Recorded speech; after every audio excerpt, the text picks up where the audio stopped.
Taste the Daily. Kanyakumari மாவட்டம் சின்னமுட்டம் மீன்பிடி துறைமுகத்தில் 50 லட்சம் ரூபாய் மதிப்புள்ள புதிய விசைப்படகு முற்றிலும் எரிந்து நாசமானது. அங்குள்ள தனியாருக்கு சொந்தமாக விசைப்படகு கட்டும் தளத்தில் புதிதாக கட்டப்பட்ட விசைப்படகு அடுத்த வாரம் கடலுக்குள் செல்லவிருந்தது. இந்த நிலையில் அந்த படகில் இன்று காலை திடீரென தீ விபத்து ஏற்பட்டு முற்றிலும் எரிந்து நாசமானது. தீ விபத்து குறித்து கன்னியாகுமரி போலீசார் விசாரணை மேற்கொண்டு வருகின்றனர். நீலகிரி மாவட்டம் உதகையில் விடுமுறை தினத்தை ஒட்டி ஏராளமான சுற்றுலா பயணிகள் குவிந்தனர். தற்போது இதமான காலநிலையுடன் கூடிய 2வது சீசன் துவங்கியுள்ளதால் அரசு தாவரவியல் பூங்காவில் மலர் கண்காட்சி நடைபெற்று வருகிறது. கிட்டத்தட்ட 70 வகைகளைச் சேர்ந்த dahlia, salvia, Inca marigold, French marigold, Daisy போன்ற மலர்களை சுற்றுலா பயணிகள் குடும்பத்துடன் ரசித்து சென்றனர். சுற்றுலா பயணிகளின் வருகை அதிகரிப்பால் உள்ளூர் வியாபாரிகள் மகிழ்ச்சி அடைந்தனர். திண்டுக்கல் மாவட்டம் கொடைக்கானலில் பள்ளி காலாண்டு விடுமுறையை அடுத்து சுற்றுலா பயணிகளின் வருகை அதிகரித்து காணப்பட்டது. குறிப்பாக நட்சத்திர ஏரி, Bryant Park, Coaker's Walk, Guna குகை உள்ளிட்ட இடங்களில் சுற்றுலா பயணிகள் இயற்கையை ரசித்தனர். அத்துடன் நட்சத்திர ஏரியில் படகு சவாரி செய்தும் ஏரியை சுற்றி சைக்கிள் மற்றும் குதிரை சவாரி செய்தும் மகிழ்ந்தனர்.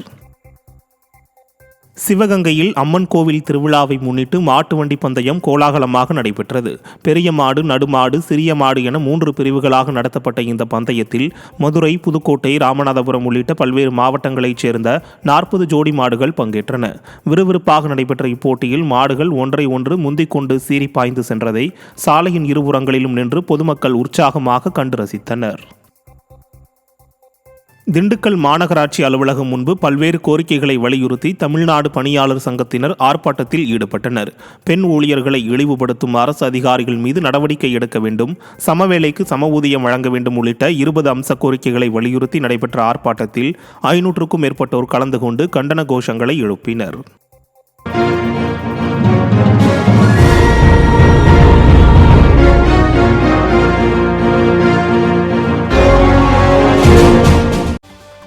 நாகப்பட்டினம் அருகே குடிநீரில் கழிவுநீர் கலப்பதால் நோய் தொற்று ஏற்படும் அபாயம் ஏற்பட்டுள்ளது.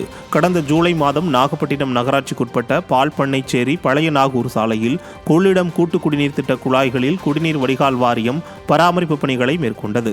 இதற்காக தோண்டப்பட்ட பள்ளங்களை மூடாமல் விட்டுள்ளதால் குடிநீர் வெளியேறி மழைநீர் வடிகால் வாய்க்காலில் செல்கிறது. இந்த மழைநீர் வடிகால் வாய்க்காலில் கழிவுநீரும் வருவதால் குடிநீருடன் கலக்கிறது. இதனால் நோய் தொற்று ஏற்படும் அபாயம் ஏற்பட்டுள்ளதாக கூறும் அப்பகுதி மக்கள் 2 மாதங்களாக மூடப்படாத பள்ளங்களை உடனடியாக மூட வேண்டும் என்று திறனற்ற ஸ்டாலின் அரசுக்கு கோரிக்கை விடுத்துள்ளனர். ராமேஸ்வரம் மீன்பிடி துறைமுகத்திலிருந்து மீன்பிடிக்க சென்ற 2 மீன்பிடி விசைப்படகுகளையும் அதிலிருந்த 17 மீனவர்களையும் எல்லை தாண்டி மீன்பிடித்ததாக இலங்கை கடற்படையினர் நெடுந்தீவு அருகே தெற்கு கடற்பரப்பில் வைத்து கைது செய்தது. மேலும் கச்சத்தீவு பகுதியில் மீன்பிடித்துக் கொண்டிருந்த சுமார் 5க்கும் மேற்பட்ட விசைப்படகுகளில் இலங்கை கடற்படையினர் வலைகளை வெட்டி கடலில் வீசியதாக மீனவர்கள் தெரிவித்தனர். கடந்த 2 நாட்களுக்கு முன்பு வானத்தை நோக்கி இலங்கை கடற்படை துப்பாக்கியால் சுட்டு மீனவர்களை விரட்டியடித்த சம்பவம் ராமேஸ்வரம் மீனவர்கள் மத்தியில் பெரும் அச்சத்தை ஏற்படுத்தியுள்ளது. மீனவர்கள் தாக்கப்படுவதை தடுக்க மத்திய, மாநில அரசுகள் எந்த நடவடிக்கையும் எடுக்கவில்லை என குற்றம் சாட்டியுள்ளனர். திருவண்ணாமலையில் பேருந்தின் சக்கரத்தில் சிக்கி ஒருவர் பலியானார். அரசு பேருந்து எதிர்பாராத விதமாக திருவண்ணாமலை பேருந்து நிலையத்திற்குள் திரும்பும் போது பைக் மீது உரசியதில் தவறி விழுந்த தென்கரும்பலூரைச் சேர்ந்த பிரகாஷ் சம்பவ இடத்திலேயே தலை நசுங்கி உயிரிழந்தார்.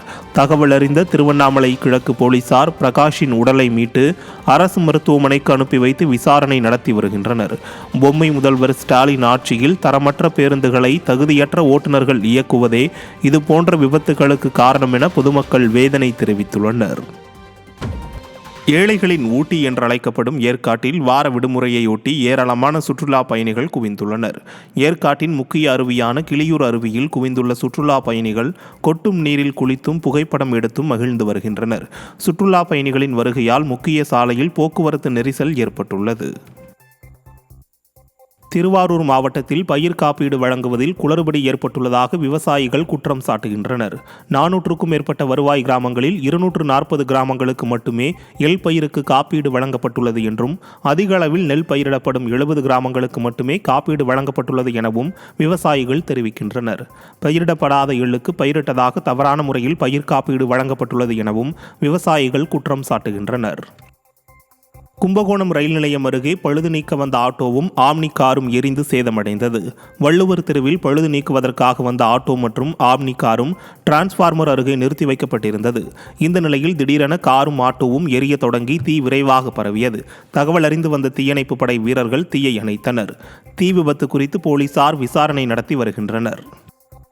தூத்துக்குடி மாவட்டம் திருச்செந்தூர் முருகன் கோவிலில் மயக்கமடைந்த மூதாட்டியை சிகிச்சைக்காக கொண்டு செல்ல முடியாமல் 108 ஆம்புலன்ஸ் பக்தர்கள் கூட்டத்தில் சிக்கியது.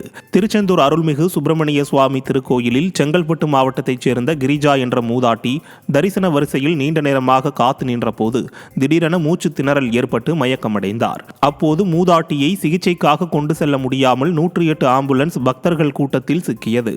கோவில் நிர்வாகம் பாதுகாப்பு பணியில் போதுமான காவல்துறையினரை பணியில் அமர்த்தாததே காரணம் என பக்தர்கள் குற்றம் சாட்டினர். திண்டுக்கல்லில் உணவக பணியாளர் ஒருவர் மின்சாரம் தாக்கி உயிரிழந்தார். நத்தம் கனரா வங்கி அருகே ஹோட்டல் ஒன்றில் கருப்பையா என்ற ஊழியர் கிரைண்டரில் மாவு அரைத்துக் கொண்டிருந்த போது கனமழை காரணமாக மின்தடை ஏற்பட்டது. மின்சாரம் திரும்ப வந்தவுடன் கிரைண்டரை இயக்க கை வைத்தபோது மின்சாரம் தாக்கி சம்பவ இடத்திலேயே உயிரிழந்தார். இதையடுத்து கருப்பையா உடலை மீட்ட நத்தம் போலீசார் உடற்கூறாய்விற்காக நத்தம் அரசு மருத்துவமனைக்கு அனுப்பி வைத்தனர். தஞ்சாவூர் மாவட்டம் பூதலூர் அருகே பம்பு செட்டில் மின்சாரம் தாக்கி முதியவர் பரிதாபமாக உயிரிழந்தார். கூத்தூர் நடுவடுகை கிராமத்தைச் சேர்ந்த செல்லையன் விவசாய கூலி தொழிலாளியாக இருந்து வந்தார். இந்த நிலையில் வாழை தோட்டத்தில் தண்ணீர் பாய்ச்ச சென்றதாக கூறப்படுகிறது. அப்போது பம்பு செட்டில் மின்சாரம் தாக்கி உயிரிழந்தார். சம்பவ இடத்திற்கு சென்ற போலீசார் செல்லையனின் உடலை மீட்டு பிரேத பரிசோதனைக்காக பூதலூர் மருத்துவமனைக்கு அனுப்பி வைத்து விசாரணை நடத்தி வருகிறார். தருமபுரி மாவட்டம் ஒகேனக்கலில் பள்ளி காலாண்டு விடுமுறையை ஒட்டி சுற்றுலா பயணிகள் அதிக அளவில் குவிந்தனர். ஒகேனக்கலில் பரிசலில் சவாரி செய்தும் எண்ணெய் குளியல் செய்து கொண்டும் அருவியில் குளித்து மகிழ்ந்தனர். அத்துடன் குடும்பத்துடன் வரும் சுற்றுலா பயணிகள் அங்கு சமைக்கப்படும் மீன்களை வாங்கி உண்டு மகிழ்ந்தனர். தூத்துக்குடி மாவட்டம் திருச்செந்தூரில் அடிப்படை வசதிகள் எதுவும் செய்து தராமல் கோவில் நிர்வாகம் அலட்சியம் காட்டுவதாக பக்தர்கள் குற்றம் சாட்டுகின்றனர். குடிநீரை கூட காசு கொடுத்து வாங்கி குடிக்கும் நிலைதான் உள்ளது என்றும் பக்தர்கள் வேதனை தெரிவித்தனர். கோவில் நிர்வாகத்தால் அமைக்கப்பட்ட கழிப்பிடங்களில் கதவுகள் உடைந்தும் சுகாதார சீர்கேடாகவும் உள்ளது. ஸ்டாலின் அரசு கோவில்களில் பக்தர்களுக்கு தேவையான அடிப்படை வசதிகளை செய்து கொடுக்காமல் அலட்சியம் காட்டி வருவதாகவும் பக்தர்கள் புகார் கூறுகின்றனர். வார விடுமுறை என்பதால் திருத்தணி முருகன் கோவிலில் அதிக அளவில் பக்தர்கள் குவிந்தனர். மலை கோவிலில் குவிந்த பக்தர்கள் நீண்ட வரிசையில் காத்திருந்து மூலவரை தரிசித்தனர்.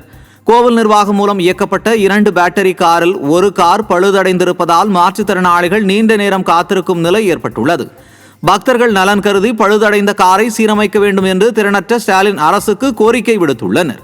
மலைப்பாதை மற்றும் அரக்கோணம் சாலையில் ஏற்பட்ட கடும் போக்குவரத்து நெரிசலை சீரமைக்க முடியாமல் போலீசார் திணறினர்.